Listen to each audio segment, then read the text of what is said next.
What's going on, friends, Family, loved ones, people of interest, sisters, people of point of contacts, brothers, carriers, brothers, and brothers? Could you say carriers?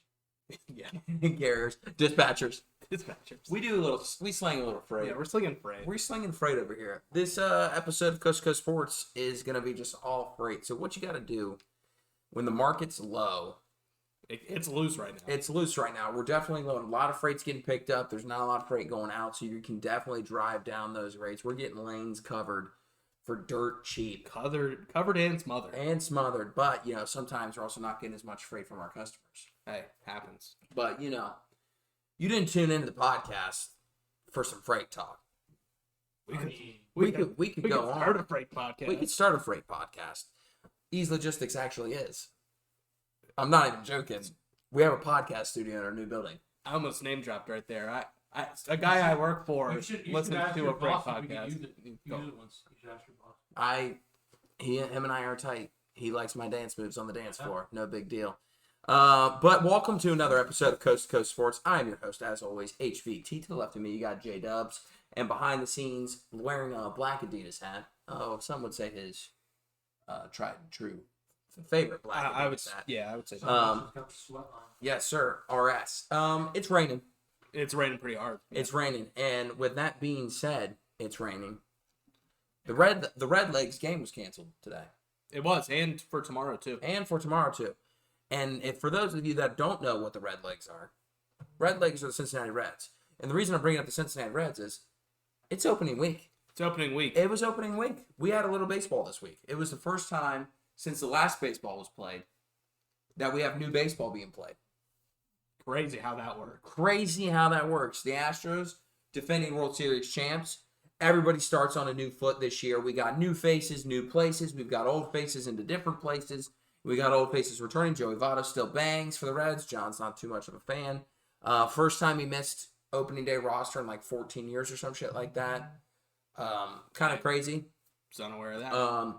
But you got definitely a lot of new shakeups this year for opening weekend and opening week.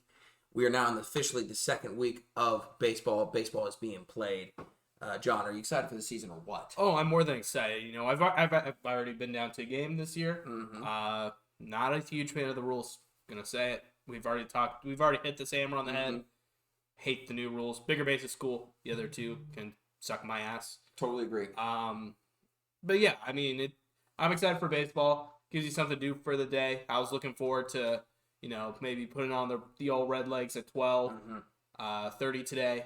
Got postponed, but I was able to watch some of the Indian Guardians game on TV at work, so that's always fun. Yeah, I had the iPad up, watched the Astros play the Tigers. Astros won today. But the biggest thing I think we should talk about is these new rules. So we are officially a week and some change. Or no, we haven't even gotten a week yet. Thursday's a week. Thursday's a week. Thursday's a week. So tomorrow will be a week of the new rules, no shifting, kind of, bigger bases, pitch clock violations, all the jazz. It's officially, we've gotten our taste buds wet of what it is like, how we're going to get the feel. And I haven't seen too much of a crazy change for like the pitch clock. I figured a lot of people would struggle with it. The biggest thing that I feel like I'm noticing is fatigue as the innings go longer. I can see really, I noticed it opening day with our opening pitcher, Framber Valdez. I feel like once he was in like a 20 pitch inning, and like around like I feel like the 15, 16 pitch mark where he's having to keep this pace going, I felt like you could really see him huffing and puffing, wearing down there kind of quickly there, and I feel like that might be an advantage to the hitter, especially for extended innings and extended at bats for sure. What anything you noticed? Yeah, I mean, I feel like I am seeing a disadvantage for hitters too, though. I mean, I'm seeing a lot of these guys. I mean, I guess they do have a timeout, so they can use their timeouts. But at least when I was watching the Reds a lot, I haven't watched a lot of the Guardians this year. I've been focused more on the Reds here at the beginning. And I feel like I've seen a lot of poorer swings. Maybe some guys who aren't like well adjusted. Maybe they really did need to adjust their batting gloves. You know what I'm saying? But yeah, I'm just not a fan of it. Like I said, I went to the Reds game. Pitch clock has made this game a lot shorter. You don't have 27 minutes to be exact. exactly, and you do not have time to go to the concessions, use the bathroom. You're missing game time, 100%. In the past, maybe you'd miss a couple at bats. You're missing at least a half an inning if you're going to do anything. You might even miss a full inning depending on how well the pitcher's pitching, how long the line is. Depends. So I think that's a big concern, especially taking the fans' perspective of it. I did hear one thing that I thought was interesting is that the pitch clock I really do think is to benefit the fan more. One of the people came into the Astros broadcast and was talking about the rules change and stuff. And he mentioned that the biggest reason that one of the bigger reasons that you could take your family, go to a Wednesday night game, and still be home at a decent hour, with the pitch clock and stuff, which I get that. But at the end of the day, fuck them kids. No, fuck them kids. Fuck them kids. I'm here to watch baseball, and I want it to be played at the highest level, and I just feel like speeding these guys up and ramping them up is taking a little bit of a disservice and a little bit of the art away from baseball itself. That's one thing I've definitely noticed here. The other thing that I've noticed is holy fuck, everybody's stealing. Yes. I meant to bring this up earlier. Meant to save the stat too, but I saw a stat where it's like the first weekend of baseball. Yeah. I think we had about like 45 steals last year, and we were at about 90. 70 or 90. No, it's 90. was like I think it was 80 like or 90. 90 were attempted, 70 were attempted successfully. First weekend. And then it was like the first 4 games, and it was like the other stat was like the first 4 games was like 25 were attempted and like 17 were successful or something, kind of off-putting. But you're looking at triple the amount of steals with And a very high clip of success. Way higher success rate. So I don't necessarily hate that. Yes, Ryan from the back. Now, I have a question. Does the pitch clock affect pitchers checking runners? Yes. So So not can they- not the pitch clock. So, pitch clock adjacent. Like, I know, like, sometimes, is the pitch clock start when the pitcher comes set? Mm-mm. No. When does it starts start? Starts when the When- pitcher gets the ball. See, it's kind of a gray area, right? And this is where I think it's going to screw some umpires. And it's going to definitely lead to some ejections from managers and players because they're like, they think this. It's just, to me, it creates more of a gray area. The pitch clock starts when the pitcher gets the ball and all players are in a ready stance to play. So, perfect example, Pete Alonso got in trouble because he attempted to steal or was like a foul ball or like a slicing ball that ended up going foul, but he was running. And so he just walks back to first base. Well, by the time that he was walking back to first base, he wasn't, quote, set yet. And Jeff McNeil got a strike on him because Pete Alonso wasn't set, so the pitcher couldn't start. The pitch clock couldn't start. Or it was already started and the Pete wasn't set in time by the number right. So that just gave the batter a strike, even though Pete Alonso was on first and Jeff McNeil sitting in the fucking box. That's one thing. And it's kind of like a gray area where, like you said, it just depends on what's deemed as set and ready to go. I think it's a little bit easier when there's no one on. But when you have constant steals and it's like a 3-2 count, 2 outs, someone takes off, foul tip, you got to walk back. It doesn't start as soon as he gets the ball and he So steps the in. clock reset I guess reset if the pitcher has the ball Mhm. and has to check the runner. Either he throws over to first or So he only gets 2 attempts. only 2 attempts. Only 2 attempts. If he throws over to first, nothing, fine. Throws it back, clock starts. Throws over to first again, it's a second attempt.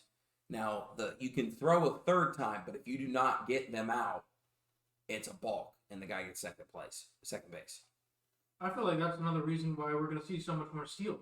They 100%. literally just off that second attempt. If they don't do it, they just go as soon as the first motion. That's exactly what Made Robert up Acuna did. bullshit. Yeah. Made up bullshit. So, I mean, it's one of those things where you'll definitely see people get caught because they're thinking, oh, he's definitely not going to throw over here, and they'll just take that risk.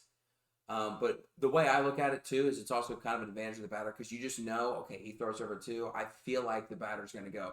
He's 100% throwing a fastball, probably outside because my guy's going to steal, or at least somewhere close to the zone, so I have to be sitting on a fastball now. He's not going to throw a changeup knowing that this guy can just steal, right? So it's definitely going to be an interesting go of it as the season wears on. I think an interesting take that I heard also as well is that around the halfway point, maybe end of August or end of July, early August, I will be curious to see how many of these pitchers are wearing out with this pitch clock and stuff. I think some guys are going to be built for it pretty good, and maybe they just adjust. But it's a 162 game season. I'll be very surprised if I wouldn't be surprised if the starting pitcher average, let's say, was 6 or 7 innings last year, is down to like 6 to 5 this year, with either more hits, more steals, more high intensity at bats, and plate appearances that lead to fatigue, wear down. I'll be curious to see around that time frame how a lot of pitchers are doing. Yeah. And then let's hit the last rule. The ban of the shift. Proven to be absolutely bullshit because you can just put your left fielder there. Right. You can literally do whatever. Put any outfielder there. Any outfielder there. I mean, what's the point of this? Just get rid of it. There's already so many loopholes to this that's already been exploited. Why did we ban this in the first place? Yeah, I mean, the shift is something I haven't seen too much of. I think the Astros, as an Astros fan, it's definitely benefited us a little bit because I think we have, off the top of my head, at least 4 batters I think that they would shift, or that they shifted last year. Okay. Michael Brantley, Kyle Tucker, Yordan Alvarez, and they were shifting Jose Altuve a little bit there as well. So I think that benefits us. Definitely, I think benefits the Guardians with Josh Bell and Jose Ramirez when you have 2 guys that can switch hit, and also our pull heavy guys that can be very pull heavy as well. So I think it's just going to benefit a certain cadence of players and teams that have pull heavy guys. But like you said, I think if we get into the wild card game and we have Joey Gallo, let's just say up to bat, you're definitely going to see that left fielder, right fielder come in and play. Yeah. In that gap. Yeah, I mean, at the end of the day, how much is it really going to benefit it? Yeah. If, when it matters, they're actually just going to do it anyways. Yeah, so I think that'll be curious to see as the season goes on. But we've gotten our little bit of taste. Not a huge fan. Like I said, it's definitely taken a little bit of the... Baseball got worse, in my opinion. I think baseball definitely got worse. And we'll see. Obviously, more changes are definitely bound to come. It just is what it is. But either way, the Redlegs are looking good right now. 3-1? 3-2. They lost last night. 3-2. Astros back on the winning side of things. I think we're 3-4. Guards are 4-2 or 5-2. Yeah, so, baseball's picking up. It's a good thing. We've seen a lot of home runs, I feel like, in the first couple of days here. I don't know if that is due to the pitch clock or not. Do we think that because of the pitch clock, we're going to see higher earned runs, or we're going to see same or lower? I'm going to say more just because we're off to a hot start this year. Might be juiced balls, though. Hearing rumor of juiced balls. I think it's going to be more as well. I think it's not going to be because of starters pitching. I think it's going to be because of bullpen pitching. Speeding guys up that are typically not so acclimated to that environment. I think you'll see a lot more earned runs there. But fair. That is kind of our little opening weekend review. Before we move on to the next part, let's shout out our first sponsor. They're a new beach resort. Ton of water there. Great place to be. National Road Golf Course. Yes. Completely underwater right now. But guess what, John? They got drinks. They got drinks and they've got simulators. Simulators don't care about no rain. They don't care about no rain. They don't care about no rain. No, they don't. Ryan, would you say that the golf course is going to be open tomorrow? Yeah, for the simulators. For the simulators. See, that's what I'm saying. So make sure you check out our friends at National Road Golf Course. They are just outside of West Jefferson, Ohio, off of Route 40. Look, it was 70 degrees yesterday. It's gorgeous out, right? Yeah. My aunt fell and broke 3 bones in her pelvis yesterday. That's how nice it was. She's currently at Grant right now. Interesting. Prayers up. But there's no excuse for her and for me not to go get my golf game. The golf's right around the corner. The Masters is this weekend. We'll talk about that in a minute here. Of course. Our golf league is coming back. So, with that being said, make sure you sharpen your tools. Make sure you get ready for that first 9 that you're going to play that first 18. Bring the hammer. My first at least guaranteed 18 will be March 22nd. I have golf at me. There you go. Hey, so we'll see it. We'll be there. Well, you said March 22nd? Yeah. It's April 22nd. Yeah. That's what I meant. So we'll see it. All right. Champions Golf Course. We'll be there. Be a friend, tell a friend, send them out there, tell them we love them. Let's get to the next part of the show. March Madness. You came, you went, and well done. Yep. You did a good script. Script writers are great. Script writers were in their bag. They were in the bag. For both men's and women's. We'll talk about women's first. Just wrap that up. Better than men's. LSU, go Tigers. Go Tigers. Go Tigers. Defeat the Big Ten powerhouse of the Iowa Hawkeyes, Caitlin Clark and the girls, balling out all tournament. She was such a fun watch to have. But the Final Four, electric. Iowa defeating our good friends South Carolina in their 42-game win streak. Kind of a shock there. Trash. It was awesome. Watch that game down to the wire. It was super fun. Look at LSU, big come from behind win against Vatek. Kind of an upset there as well. Then LSU makes it to the championship game versus Hawkeyes. It was a close game at points, but I feel like LSU kind of dominated for the most part, up 21 or up 17 and a half. Iowa came back, made it close within like 9, 8, 6 points. Then they kind of floodgates opened, and I just felt like Iowa just couldn't handle the height difference in their 3-point shooting. I mean, I can't remember her name, but she didn't even miss a shot like in the first half. I think she was like 6 for 6 or something stupid like that. So LSU, congratulations. You are officially champions, as the coach that wears all the fancy outfits would say. But she said that in her press conference. Did she? Yeah, she called her shot 2 years ago. She was like, you see how all those banners up there say Final Four, none of them say championship, national championship. I'm here to change that. And she did. So congratulations to the LSU Tigers. Go Tigers. Yeah, no congratulations for me. Lost me a lot of money. Lost you a lot of money. Did you take the Hawkeyes? I did. I hate that for you. It is what it is. It is what it is. But Caitlin Clark, absolute story of the entire tournament. 191 points in the entire tournament. I mean, I had this argument with my brother. 135. Huh? I think she had 135. Because I saw a stat where it's like she had more points than the Iowa football team last year.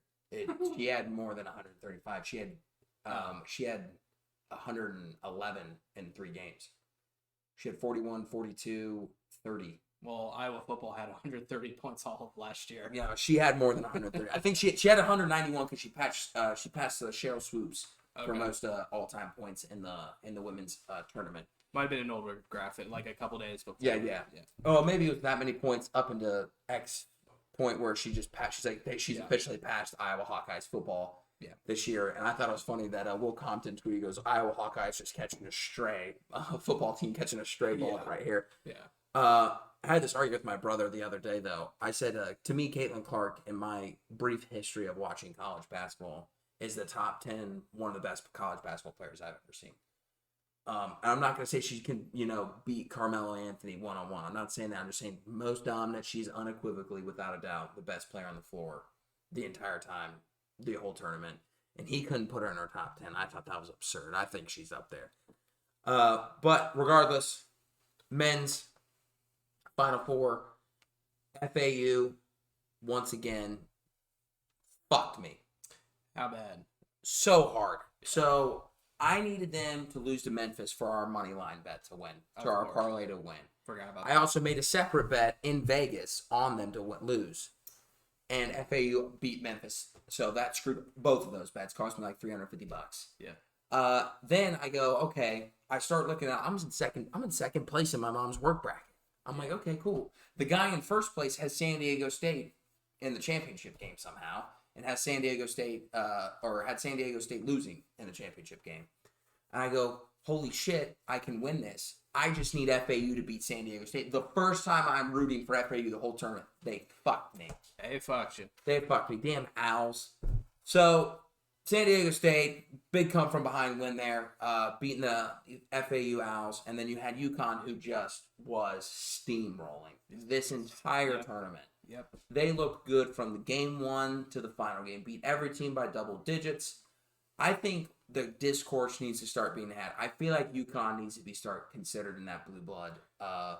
I'm glad you brought this. I was going to bring this up. I think they are now officially a blue blood. I mean, they're not going to get. I feel like they're not getting those. I saw a tweet that I feel like what pretty much sums it up pretty well. Is like everybody forgets how good UConn is, or like UConn basketball, and like once every like 5 or 6 years they just come and win the whole thing, and then they just ride off in the sunset and don't do it. Didn't they win it as like a 12 seed like 5, 6 years It ago? was an 8 seed. No, an 8. Not an 2014, they were an 8 seed. 8 seed with Kemba Walker, right? Yeah.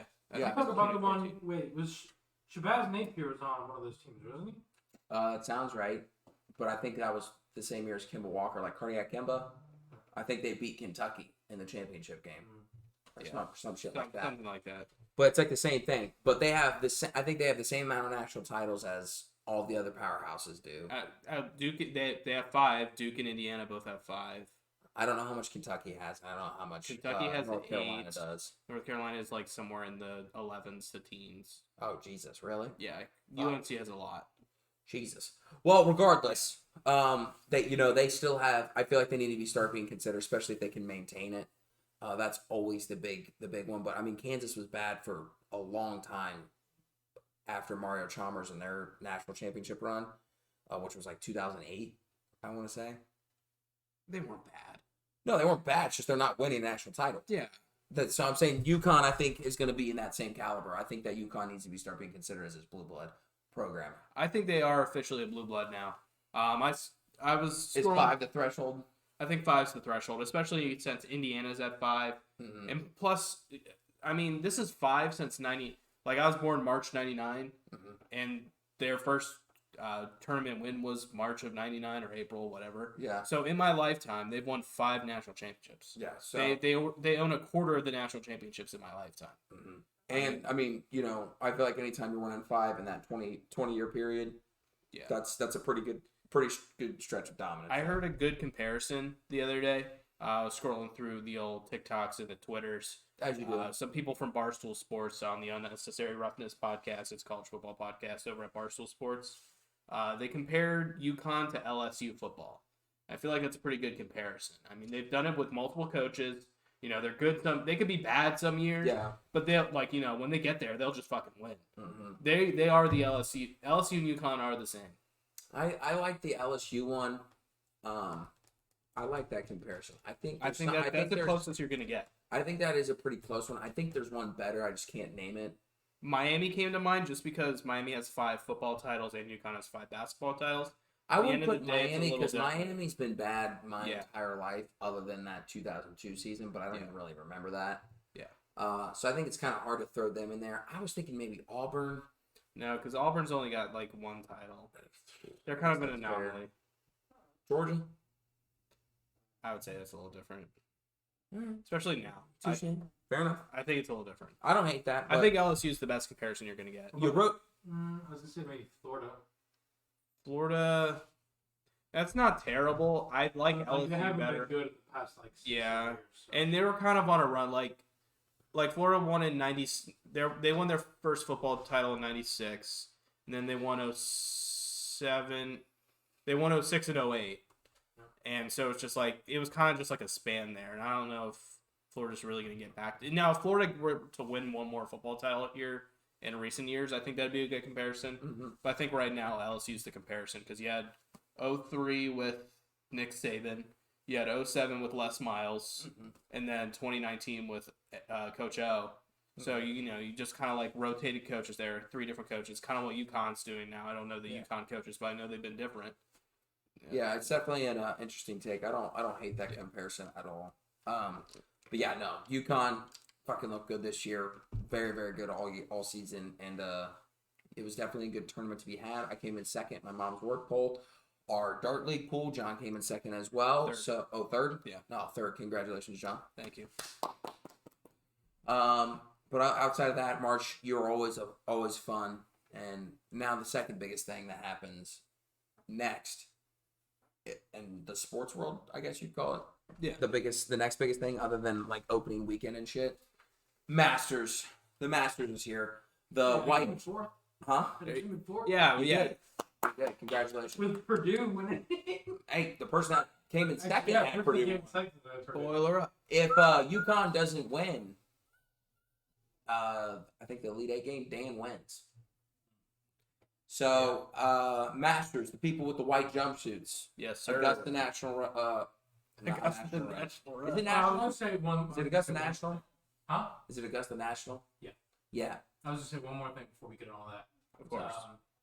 When do you think the drought will end for the Big Ten to win Never. basketball?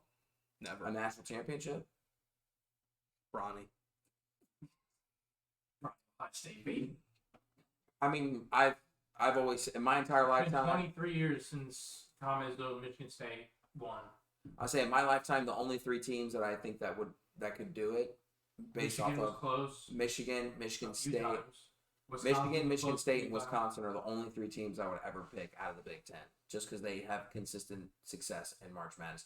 I mean, Michigan arguably should have won, and by arguably I mean not really, but should have won and could have won a national title if DiVincenzo didn't become fucking Steph Curry off the bench for Villanova.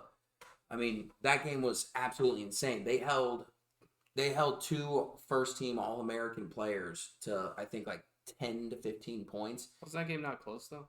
No, the game was close. DiVincenzo just had 31 points off the bench. Broke a stupid amount of records for most points in the game. Most of the game, final score 79-62. Yeah. For some reason, I thought the score was worse than that. No. It was like I said. Like Ryan said. He said it best. It was close most of the game, and like I said, DiVincenzo scores 31 points off the bench. Broke most bench points scored. Villanova broke that record, and then it was most points scored by a single player. 2018 Michigan runner-up. 2015 Wisconsin runner-up. 2013 Michigan again. Michigan State runner-up to 2009. So it's like And you got Ohio State runner-up against Florida. Yeah. Illinois. It's just been so close. Yeah, like I said, if I had to do off of recent, I'd only ever pick Michigan State, Michigan, and Wisconsin as to do it. That's just based off of recent success and what they've been able to do and how far they go. I mean, Michigan's got to have the most Sweet 16 appearances in the past probably 20 years. They're probably up there, if not it. And Michigan State. I meant in all of college basketball. No. They're up there. They're top 4 in that. 100%. They might be 1 or 2. Top You said 4, just- I might give Sweet you. 16. In the past 20 years. I can't. They just went on a skid there for a while. Is my only pushback. They might be. I know because what was it? 10 early. I mean, obviously they went to the final game in 2013. I feel like early late 2000s. Louisville. Yeah, and that's vacated actually, because Louisville cheated. But I know late 2000s, early 10s, they weren't very good. It's my only pushback on that. All time. Now again, this is all time. It's not past 20 years. Final 4, Ohio State's in the top 10. We have all time for Sweet 16s. The highest in the Big Ten is Indiana at 22. That doesn't surprise me. Then Michigan State at 20. Michigan at 17. Ohio State at 14. Maryland was ACC for a while. And then Purdue was at 13. That's it. Okay. Yeah, I just wonder how much you said 17 for Michigan. Yeah, 17. They're ranked 12th, tied 12th with UConn actually. I wonder how many of those were in the last 20 years. I'd be curious to see that. But regardless, Masters is officially upon us. Ryan, you're familiar with the Masters. It's at Augusta. It's there. The caddies wear the white jumpsuits. The golfers hit the little ball into the small hole. I'm actually really excited this year. We're doing a little gambling on the Masters this year. John. John and I are doing a little gambling on the Masters. John, would you be so kind to give us a little bit of the what you would call some bets for the old? Give me 1 second here. John's sorry, I was looking up. I found something where it showed me since 2000 of our Sweet 16 appearances. Yes. Michigan's not on this list. Duke is at 15 with the most. Kansas 13. Michigan State 12. Kentucky 12. North Carolina 11. Wisconsin 10. UCLA 10. Syracuse 10. Gonzaga 10. And Arizona 10. So, Arizona, they never win. So I would assume because obviously that's a little more than 20 years. I assume Michigan would not be on that list. Right. If they weren't at 10. Well, unless those other two were. Yeah. Well, I would say since the 2000s. Was that since the 2000s? This was since 2000, year 2000. So that's what I meant, because I would say 20 years is. I don't know how Michigan. 2003 and on. Yeah. Yeah, that's fine. Yeah. So I don't know where Michigan would be. It didn't show Michigan on the list, but honestly, since 2000, I bet Ohio State would probably be ahead of Michigan, or at least tied, or somewhere in the it'd be somewhere in there because they were good there for a while with that. But. Yeah, and Thad still coaches, by the way. He does, but Butler sucks. He does do a little coaching. Yeah, so Masters this week. Masters is happening. Scotty Scheffler, odds-on favorite with Rory. Both of them are good at hitting the round ball into the round hole, in case you're unfamiliar. Yes. What do you think the biggest storyline of the Masters is going into this tournament starting tomorrow? Would you like me to go first, or would you? Yeah, want to go first? you go first. You go first. I think the biggest storyline going in here is how well the LIV players will play compared to the people that have stayed true to the PGA. Your Phils, your Cameron Smiths, your Brooke Koepka, your DJs, and I think that's it, right? Are those the only four? There's a few other Smaller names. I think that'll be a good underlying storyline. I think the big thing's going to happen is if the LIV player does win, what that will potentially, cause in the golf world. I don't think it's going to make anybody flip necessarily, but I definitely think that it'll be an interesting dynamic as this tournament goes on for the rest of this week and where things start shaking out. I would personally love all the LIV players to miss the cut. That's just me. Except Cameron Smith. If Cameron Smith fucked around and won the whole thing, I wouldn't be upset. I did place money on him because he's like plus 3,200. I think he's good at the round ball. Yeah. But he will be it'll be an interesting storyline as this tournament goes on. I mean, I know you were telling us earlier you're kind of interested to see where Tiger plays here, just because he's playing only in the majors. Yes. Is that was that your big? I mean, I don't mean to take your thunder. Yeah. I mean, you know me, golf guy. Big golf guy. I did place a bet. I already forget what that bet was, but it was Tiger and gave me 3 golfers. Tiger was one of them. 2 of them to make the top 20. I liked my bet. I think it was Rory or Spieth and Scheffler. Spieth and McConnell, whatever the hell. Oh, Colin Kalamora. Yeah. Morikawa. And Tiger, 2 of those 3 to at least make the top 20. Mm-hmm. Liking that bet. This is going to come down to the putt game. As it always does. It always does. Whoever putts the best will win. They do, typically. That's my 2 cents. Ryan, what do you think your biggest takeaway will be here, or what do you think the biggest storyline will be? I think the biggest story. I mean, obviously you kind of hit the nail on the head with the LIV players. Obviously Tiger. I think the biggest thing this week is going to be the weather. It's supposed to rain all 4 days. It's going to be the course is going to play completely different. Where it might be one of the highest, or has potential to be the highest or lowest scoring numbers that we've seen. Mm-hmm. If it rains enough to where they can play, then the course will play hard. But if it's, kind of spotty to where it rains, they take a break, stop, and then they go out and play after the rain, the course is going to be so soft, they're going to be able to fly it to every pin, not how Augusta normally plays, to where you can get some really low numbers. Now, if they're playing in the rain and it's going to be really wet while they're playing, that could be a different story. But yeah, I'm going to be really interested to see what the weather does. We're getting some pretty gnarly weather here now, so that's going to be hitting Georgia. Like I said, it's supposed to be forecasted all 4 days going to have rain. So yes, I think that is an interesting way to look at that as well. I think I'm hoping for low scores here.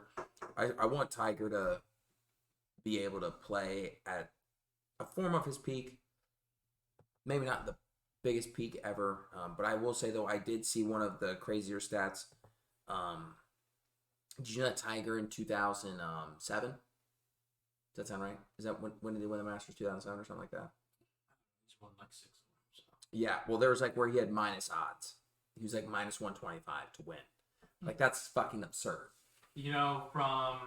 I've seen this on TikTok. From 1996 to 2009, he had more major championships than he had missed cuts. Crazy. That's great. He won 14 majors from 96 to 2009. He missed a total of 6 cuts in every tournament they played. And he played 200 and I did the math for my friend because he was like, what the fuck? Right. He played 239 tournaments, I think. So, yeah. Yeah, so what you're telling me is not a small amount. Yeah, he played 239 tournaments from 96 to 2009. He won 14 majors and only missed 6 cuts. Yeah, I'd say that's okay. Mm-hmm. I'd say you're pretty good at the round ball there. But I think that'll be a big... I think another big thing would be Rory.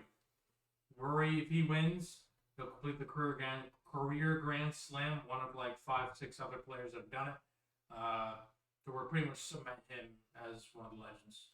Yeah, I'm hoping for Rory for that reason right there alone. Big Rory fan here for me.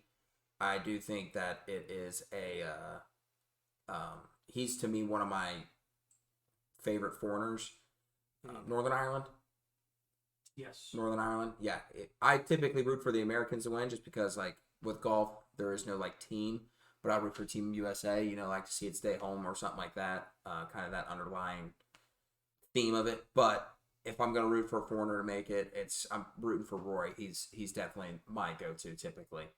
So I think that'll be a huge underlying story as well. I'm rooting for him. I think that he can do it. Especially he's the odds-on favorite, but with Scotty Scheffler, both at plus 700. So both interesting storylines. We definitely have a few going here, but I'm hoping that this week we'll see some fireworks here, and maybe even a dark horse. I think we will. Now, I'm going to name 5 golfers. Ryan, I'm going to name 5 of them. John, I'm going to name 5 of them. Okay. I'm going to name 5. How many am I going to name, John? You're going to name 5. I'm going to I name think 5. you said 5. John, Ryan, how many am I going to name? I think you said Cinco. Yeah, Cinco de Mayo. Yeah, Cinco. 6. Jordan Spieth. Yes. Rory McIlroy. Yes. Colin Morikawa. Yes. Scotty Scheffler. Mm-hmm. Wait. Jordan Spieth. Colin Morikawa. Scotty Scheffler. Rory McIlroy. Who should my 5th be, Ryan? John Rahm. John Rahm's a good one, but I'll do John Rahm. Yeah, give it. John Rahm, he's world number 2, right? So that's probably fine in world 3. Would you take those 5, or do you take the field? John? Give me the 5.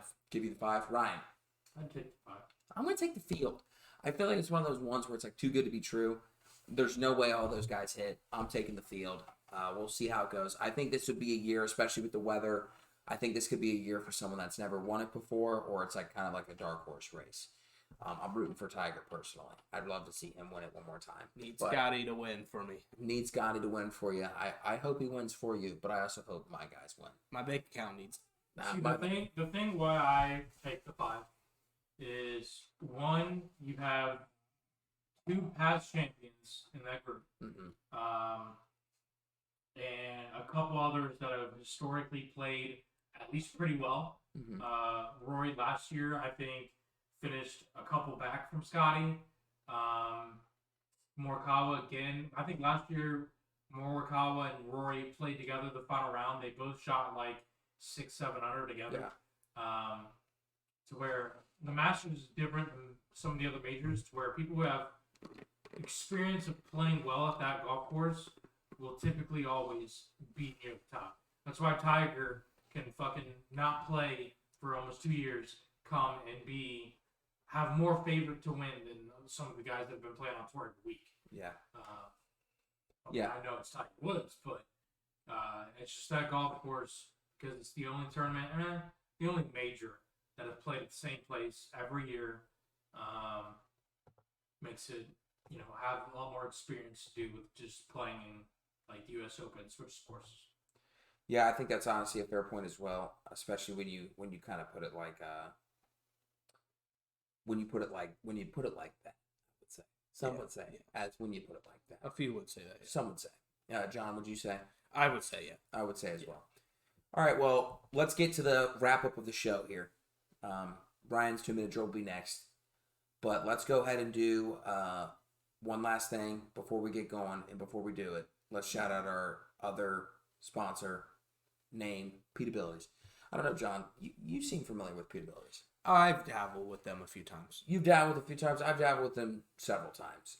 They are what I would call the best in the biz at creating a great fast casual food for the PETA environment, and I think it is the absolute best thing you can eat. You got chicken, you got gyro, you got the meats, but you're not Arby's. You're not Arby's. They have no the free meats. ads. No free ads, but they also do have the meats. Yes. But you do have the meats here with Pete Abilities, and they've got the homemade Bella sauce that's absolutely to die for. So make sure you check them out. John, where are we checking them out at? You're checking them out at the old brick and mortar store down in the Old Hilliard. Old Hilliard, Crooked Ohio. Can. Crooked Can. Old Hilliard, Ohio. Check them out there. They also got warmer weather coming. We got food trucks that are hitting the streets. They're coming. So make sure you're looking out for them there. Follow them on their social media platforms to let you know where they're at.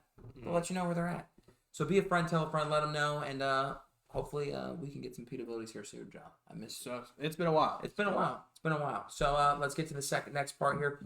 Ryan, would you be so kind to get us ready for your 2-minute drill here? I know it's going to be a little unique 2-minute drill as you've let us know here.